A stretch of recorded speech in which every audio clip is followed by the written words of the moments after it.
Magandang araw po muli sa inyong lahat. Ito po ang inyong Anluagi.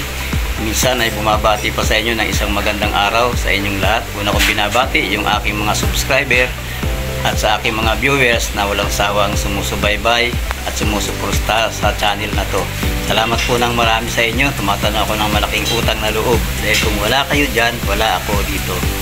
Bago po tayo magpatuloy, binabati ko po muna si Ma'am Angie na nasa San Carlos City, yung pagawaan ng wig dyan, at saka si Sir Judes.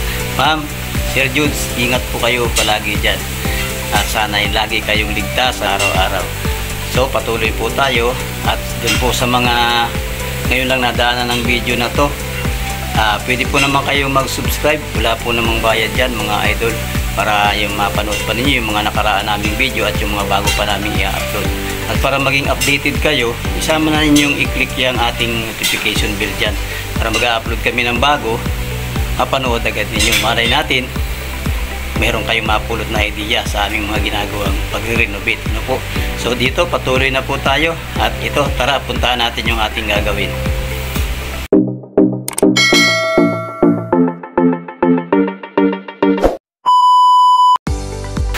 Yan, narito na po tayo mga idol sa ating pupuntahan na ating tumawag sa atin. Ito, kararating ko lang, umulan ng napakalakas. So, ito, nakikita nyo ba yung cabinet na sa likod? Yan pala yung gagawin, ano? Tingnan natin kung anong problema, bakit kailangan gawin. May itsura pa naman yung harapan. So, tara, tingnan natin kung anong problema. Ayan mga idol, kita nyo ba yan? Hindi na siya pantay, no? Yan, kasi mabigat ang karga niyan. May mga pagkapunong-puno ng pintura yan, siyempre may timbang yan.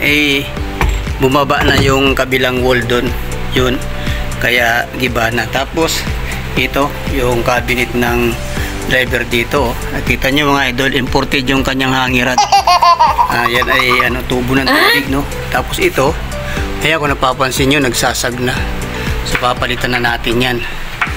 Dito tayo sa kabila. Ayan, ang ganda ng kandado, no mga idol.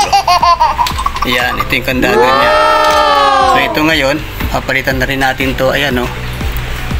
Ayan, ito ay ang tawag dito sa cabinet na to, ay dito sa shelf na to, ay dito po ang brand niyan. Ayan, no, dito code. Ayan, tapos ayan, tapos ito kita nyo, ayan, no, magigiba na yan.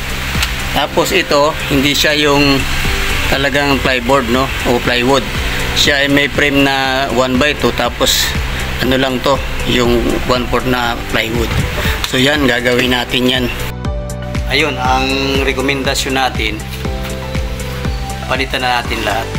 Kasi kung repair lang, ayusin natin ito, mga ilang panahon, sira na naman itong kabila na to. Tapos pag nasira to, repair na naman, diluma na naman yung sinimulan natin doon. So wala nang tigil ng repair. Ang maganda, isang repair na lang para isang gawaan, di ba? Tapos tara, ito yung magpapa-order na tayo ng mga gamit. Papakita ko sa inyo kung ano yung materialis na ginagamit natin. Ito siya, oh. Yan.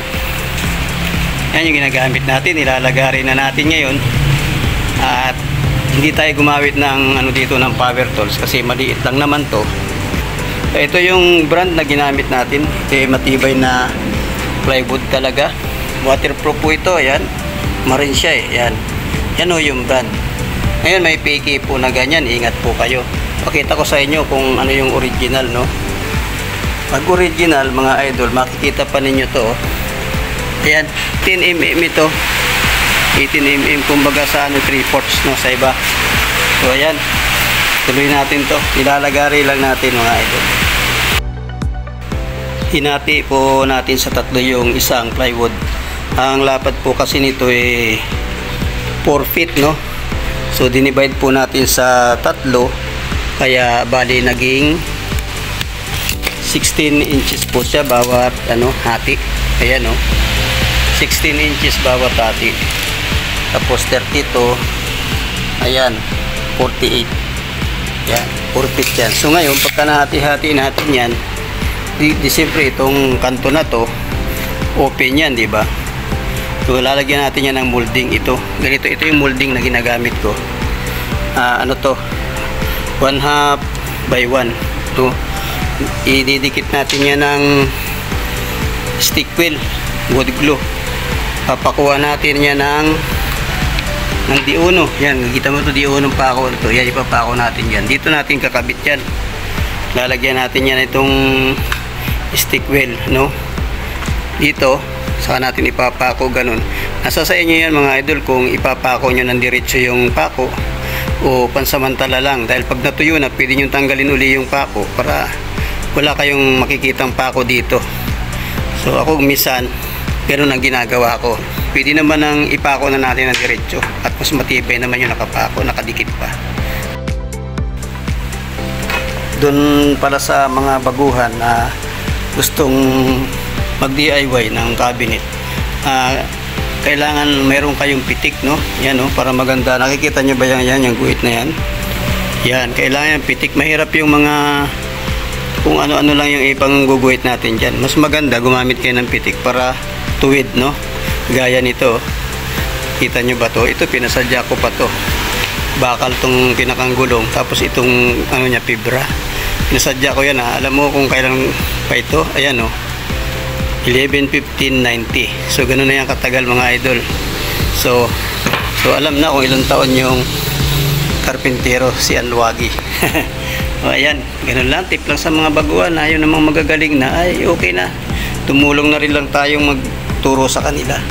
At isa pa mga idol, maliban dito sa dito sa pitik na to, importante yung meron kayong metro, eskwala, lapis, at saka yung martilyo. Ito yung maliit lang yan, 8 ons ang alam ko, yung malaki 16 ons yung palagi natin ginagamit. Tapos siyempre yan, lagari, at ito matandang katam. Ayan, para yan yung mga pang katam-katam natin dito sa molding.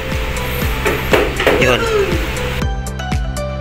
Ayan mga idol, nahati na nating lahat.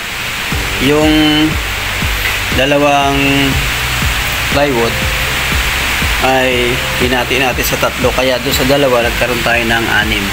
So ngayon proceed na tayo sa paglalagay ng molding. Ito nga yung molding natin, ayan, o.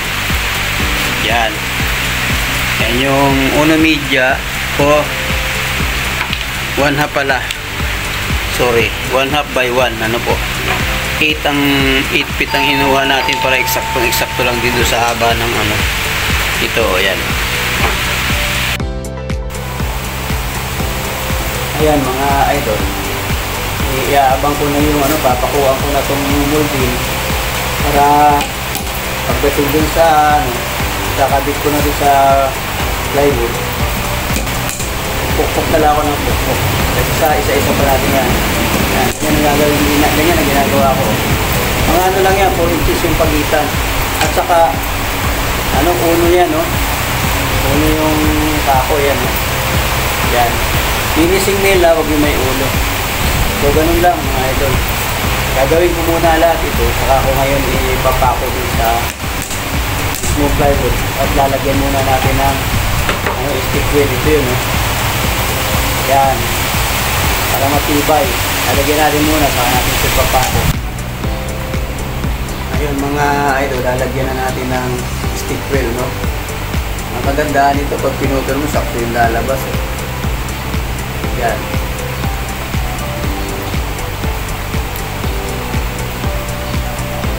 Galing, no? Lalagyan na natin lahat hanggang doon sa may dulo. Ayan, lagyan na natin. Ano na lang natin, ikalat na lang natin. Yan. Pwede naman ng kahoy lang. Yung iba nga, kamay pa, eh. So yan, ganyan. Ikalat muna natin hanggang doon sa dulo, no? Yan. Ayan mga idol, na ikalat na natin lahat. Yan. So saka na natin ngayon ilalagay itong molding dito sa ibabaw. Yan. Ganyan na. So yan, ipapako na natin yan. Yan, tuloy-tuloy kasi meron na tayong nakalagay na ano pako na.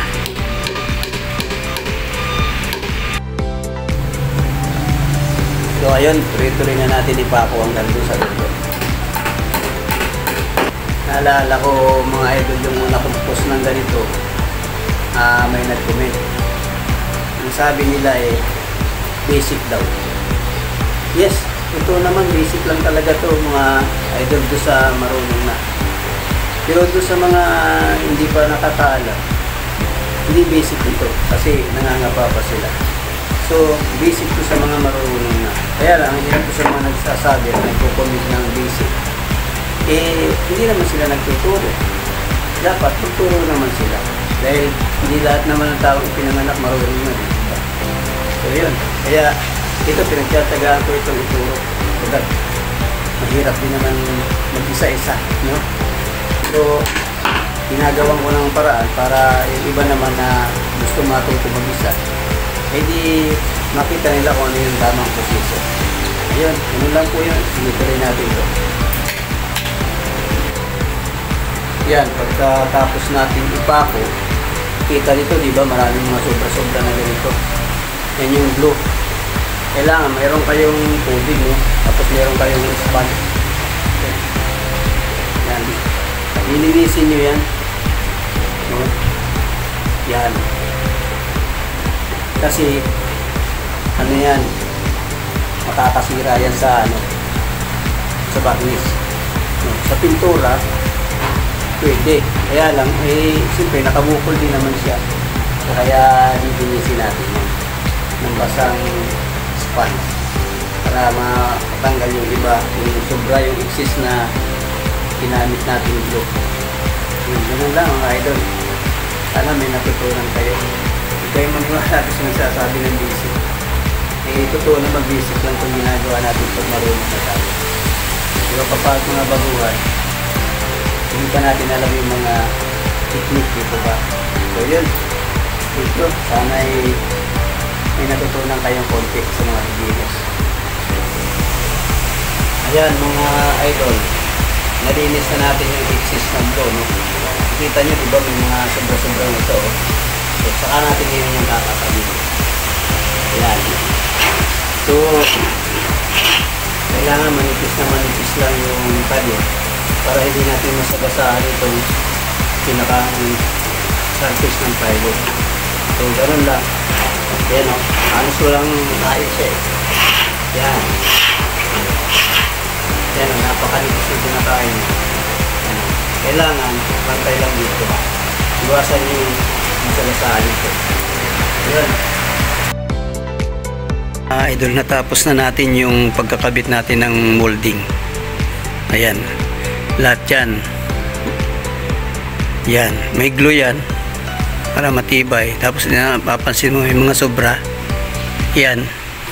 Yan kakatamin natin ngayon yan. Kailangan mga idol, manipis lang yung timpla nito ninyong parang kapapil lang ng ating pinagsusulatan yung hilop at parang ganun lang yung usli ng talib. Para pagka inata mo to, hindi niya masasagasaan itong surface ng plywood. Halimbawa, pag kaya rin ganito, manipis lang ito. Yan, pwede kunti lang yung kain niya. Pwede yung patula, hindi pa ganyan. Hindi sa gusto niyo. Kabilaan na, pag dito kasi mas lamang pag nagpako kasi ako, sinisigurado ko na yung kabila ay nakapantay na. Yung sobra dito. So, para pag pinatang ko, halos dito na lang ako magkakatang. Sa kabila pantay na. Pero pagka sakaling baka may sobra din ang usli. So, check nyo din para katamin nyo din ulit para smooth siya. Ganun lang yun. Okay? Para sa mga beginners ha. Nagkakating tayo mga lodi nung gagamitin sa base, sa crown at saka yung mga pansalo ng shelf. Yan o, medyo matigas lagariin. Ito yung matibay na plywood, Santa Clara. Minsan wala kang mabibili niya sa ordinary hardware, karamihan niya sa Wilcon mo lang mabibili. So yung mga salo ng shelf, ito yun, itong ginagawa natin na to. Papakita ko sa inyo yan pag ginagawa ko na. So ayan mga idol, hanggang dyan lang muna yung ating video at ipagpapatuloy natin sa susunod. Masyadong mahaba na kasi baka tama rin naman yung iba manood, ano. Maganda doon sa susunod kasi ituturo natin doon kung paano ikabit yung console. Yan, yung mga ganun. Marami pang iba, yung paano magkabit ng molding. Yan, doon sa mga beginners, importante yan. So salamat ng marami, pakiabangan nyo na lang yung susunod na video mga idol ha. Pasensya na, mahaba na kasi. So ayan, sa mga ngayon palang nadaanan ng video na to, pwede po naman kayo mag-subscribe mga idol, wala po namang bayad dyan. At para maging updated kayo, paki-click na rin yung ating notification bell dyan para kada mag-upload kami ng bago at saka yung kasunod nito mapanood nyo agad. So ayun, shoutout nga pala kay Batang Bakahan, yung kasamahan kong vlogger dyan sa Lucena City, at ganoon din si Batang Negros, taga-riyan lang, dyan lang sa may kabila dyan. So bye, ingat kang palagi ha. Alam ko nagmamaniho ka malimit. So ayun, salamat po ng marami sa inyo mga idol. Ito po muli ang inyong Alwagi at sumasaludo muli sa inyo. Sa Alwagi, walang maliit na trabaho, una ay serbisyo. Bye bye.